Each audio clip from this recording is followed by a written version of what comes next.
ಕರೀಲೋ ಬೇಡವೋ? ಇವ್ರಿಗೆ ನಮ್ಮ ಮನೆ ಎಲ್ಲಿದೆ ಅಂತ ಹೆಂಗೆ ಗೊತ್ತಾಯಿತು? ಅದಕ್ಕೆ ಒಳಗೆ ಬರ್ಬೋದಾ? ಹಾಂ, ಬನ್ನಿ ರಾಕೇಶ್, ಬನ್ನಿ ಬನ್ನಿ. ನಿಮಗೆ ನಮ್ಮನೆ ಏನದಕ್ಕೆ ಏನು ಅಂದ್ರಿ?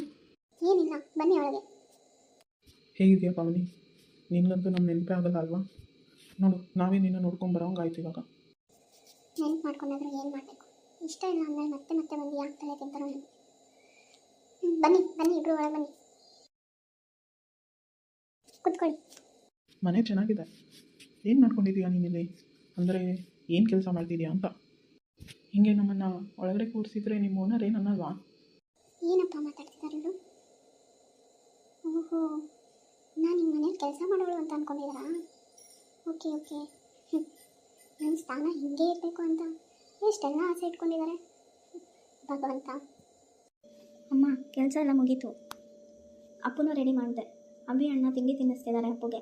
ನಾನು ಹೋಗಿ ಬಟ್ಟೆ ಒಣಗಾಕಿ ಗಿಡಕ್ಕೆ ನೀರು ಬಿಟ್ಟು ಬರಲಾ? ಆಯಿತು ರತ್ನಮ್ಮ, ಒಂದು ಕೆಲಸ ಮಾಡಿ, ತಿಂಡಿ ತಿನ್ಕೊಂಡು ಆಮೇಲೆ ಬಟ್ಟೆ ಒಣಗಾಕಕ್ಕೆ ಹೋಗಿ. ಅಣ್ಣ, ಅದಕ್ಕೆ ಇಲ್ಲಿ ಕೆಲಸದವರೆಲ್ಲ ಕಣೋ, ಈ ಮನೆಯೇ ಅವ್ರದ್ದು. ನಾವೇ ತಪ್ಪಾಗಿ ತಿಳ್ಕೊಂಡ್ವಿ. ಏನು ಮಾಡೋದು ಇವಾಗ? ಹೌದು ಕಣೋ, ಎಷ್ಟು ದೊಡ್ಡ ಮನೆ. ನಾನು ಇವಳನ್ನು ಮನೆಯಿಂದ ಹೊರಗೆ ಹಾಕುವಾಗ ಬಿಡಿ ಕಾಸಿರಲಿಲ್ಲ ಇವಳ ಕೈಯಲ್ಲಿ. ಈಗ ನೋಡು, ಇಷ್ಟು ದೊಡ್ಡ ಮನೆ, ಕಾರು, ಯಪ್ಪ ದೇವ್ರೆ. ಹೇಗಾದರೂ ಮಾಡಿ ಅದಕ್ಕೆ ಮನ ಉಳಿಸ್ಬೇಕಲ್ವಣ್ಣ, ಆಗ ನಾವು ಆರಾಮಾಗಿರ್ಬೋದು. ಅದು ನಿಜಾನೇ, ಆದರೆ ಅವಳು ಒಪ್ಕೊಳ್ಳೋಣ ಕಣೋ. ನೋಡೋಣ, ಒಂದು ಸತಿ ಟ್ರೈ ಮಾಡಿ ನೋಡು. ಇನ್ ಕೇಸ್ ಒಪ್ಕೊಂಡ್ರು ಅನ್ಕೋ, ನಮ್ಮ ಲೈಫ್ ಸೆಟಲ್ ಆದಂಗೆ. ಅಕ್ಕ, ಯಾರಿದು? ನನಗೆ ಪರಿಚಯಸ್ತರು ಅಭಿ. ಓ ಹೌದಾ, ಹಾಯ್. ಬನ್ನಿ, ತಿಂಡಿ ತಿಂದು ಬನ್ನಿ. ಈ ಅಭಿ ಅಪ್ಪ. ರತ್ನಮ್ಮ, ಕಾಫಿ ಏನು ಬೇಡ ಬಿಡು. ಹೌದು, ಬನ್ನಿ ತಿಂಡಿ ತಿಂದು ಬನ್ನಿ.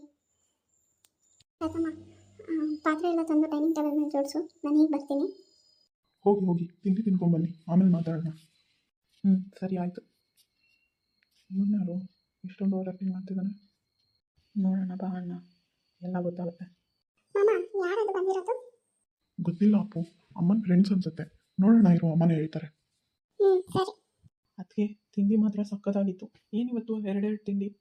ಹಾಗೆ ಸುಮ್ಮನೆ ಸಂಡೇ ಅಲ್ವಾ, ಸ್ವಲ್ಪ ರಿಲೇಟಿವ್ಸ್ ಬೇರೆ ಬರೋರಿದ್ರು, ಅದಕ್ಕೆ ಮಾಡಿದ್ದೆ. ಸರಿ, ನಂಗೊಂದು ಸ್ವಲ್ಪ ಕೆಲಸ ಇದೆ, ಬರ್ತೀನಿ.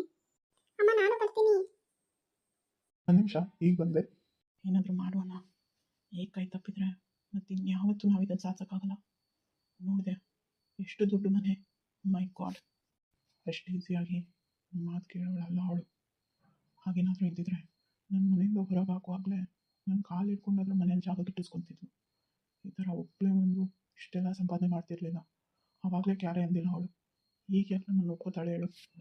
ನಿಜಾನ, ಅವತ್ತೇ ಒಪ್ಕೊಂಡಿಲ್ಲ ಅಂದರೆ ಇಷ್ಟೆಲ್ಲ ಆಸ್ತಿ ಜೊತೆಲಿ ರಿಲೇಟಿವ್ಸು ಎಲ್ಲ ಇರುವಾಗ ನಮ್ಮನ್ನ ಯಾಕೆ ಒಪ್ಕೋತಾರೆ? ಆದರೆ ಒಪ್ಪಿಸ್ಬೇಕು, ಅದು ನಿಮ್ಮ ಜವಾಬ್ದಾರಿ. ಟ್ರೈ ಮಾಡು, ಬಿದ್ದರೆ ಸಕ್ಸಸ್, ಇಲ್ಲ ಅಂದರೆ ಬೇರೆ ಆಪ್ಷನ್ ನೋಡ್ಕೋಣ. ನೀನು ಹೇಳಿದಷ್ಟು ಸುಲಭ ಇಲ್ಲ ಇದು.